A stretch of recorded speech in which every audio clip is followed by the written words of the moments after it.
el populismo, es decir, hay que ver, hay que hablar de varios populismos.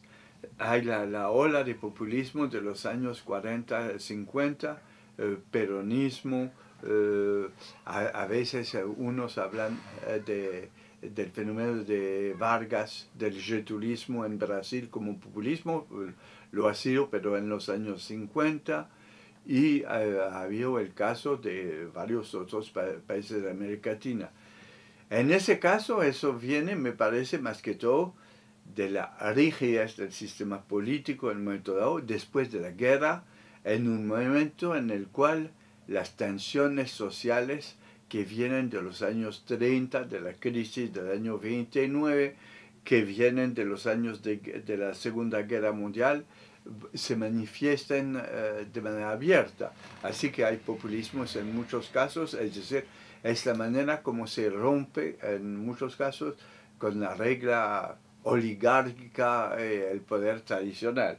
En América Latina hay una dimensión populista fuerte, por supuesto, tanto en el Chávez en Venezuela, como en algunos otros, en Nicaragua a veces con Ortega, pero ya es otro tipo de populismo, yo creo, un populismo que en el caso de Venezuela, que está basado en el hecho de que Venezuela otra vez es un país con muchos recursos mineros del petróleo, hasta que puede distribuir riquezas y que no tiene, al contrario, dificultades para, como se dice en Venezuela, sembrar el petróleo. Entonces eso hace políticas sociales muy generosas, como ha pasado con Chávez, sin que realmente se fortalezcan simultáneamente el tejido institucional, el tejido social, etc.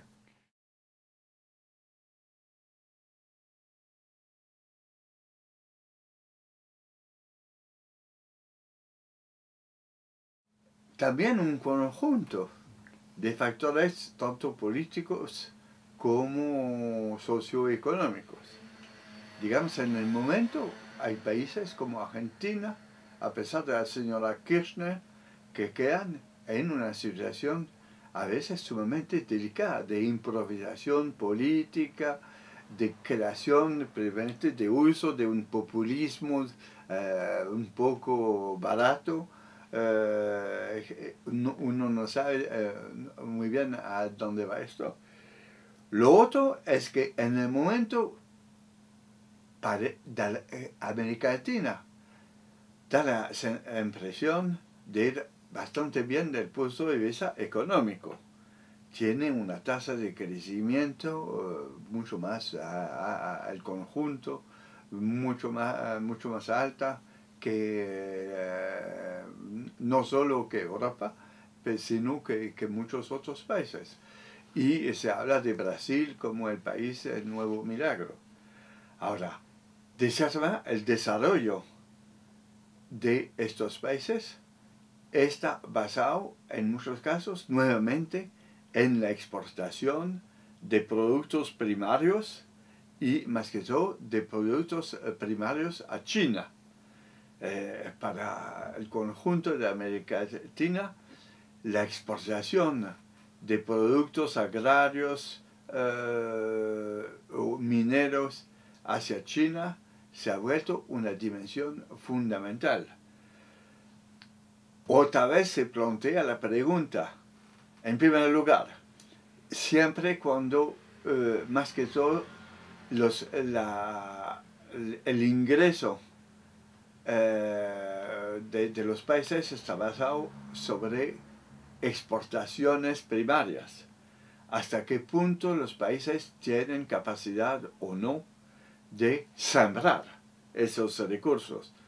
Es el caso, Brasil sí tiene la capacidad, tiene una capacidad tecnológica bastante grande, a pesar de que tampoco a veces no hay que tener una ilusión demasiado fuerte sobre la sostenibilidad del desarrollo a largo plazo de Brasil.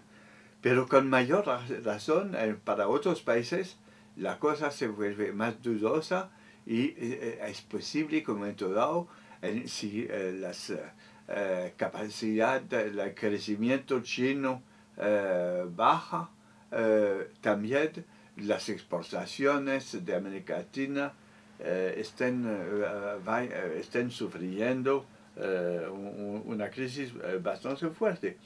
Además, el problema sigue siendo el de la desigualdad en muchos países. Puede ser que haya bajado algo las desigualdades en los últimos años. Sin embargo, dos de los países con el mayor nivel de desigualdad en el mundo siguen siendo Brasil, a pesar de que la desigualdad baja, gracias a las políticas de Cardoso, Lula y la presidenta actual, y Colombia. Son de los países con mucha desigualdad. Así que realmente, en caso de que el desarrollo se estanque por una razón u otra, por los problemas que vienen de China, etc., y realmente las tensiones sociales ahí están presentes y más que todo el caso de Colombia es el caso de un país que ha evolucionado, se ha modernizado sin que nunca se haya dado una reforma agraria un poco sustancial.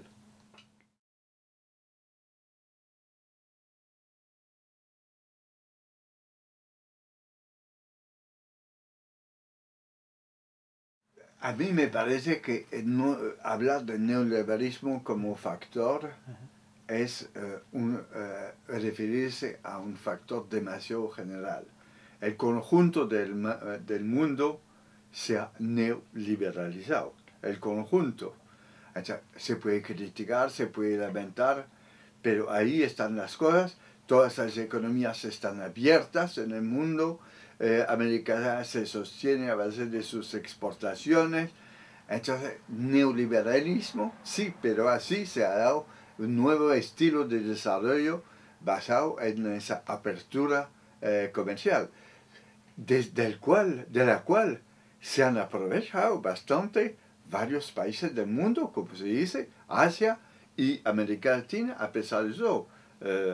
Entonces, decir no más, o sea, uno se puede lamentar, porque es cierto que para algunos sectores los derechos sociales han entrado en dificultades, pero digamos, si uno habla, por ejemplo, de las clases medias, es cierto que en relación con las clases medias privilegiadas de los años 50, las condiciones a veces han empeorado. Pero las clases medias se han desarrollado mucho más.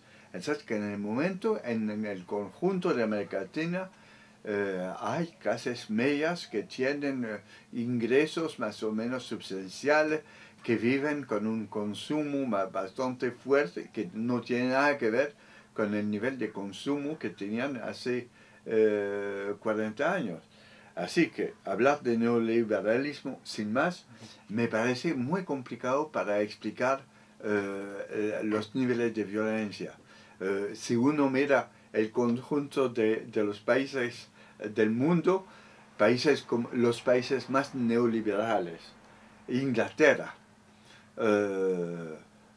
Estados Unidos y varios países de Europa muy defensores del neoliberalismo, son países, en varios casos, en el caso de Inglaterra, con niveles de violencia bastante bajos. Es decir, yo creo que explica poco. El contexto es el contexto global. El contexto no es el mismo. América Latina no es la misma que hace 50 años.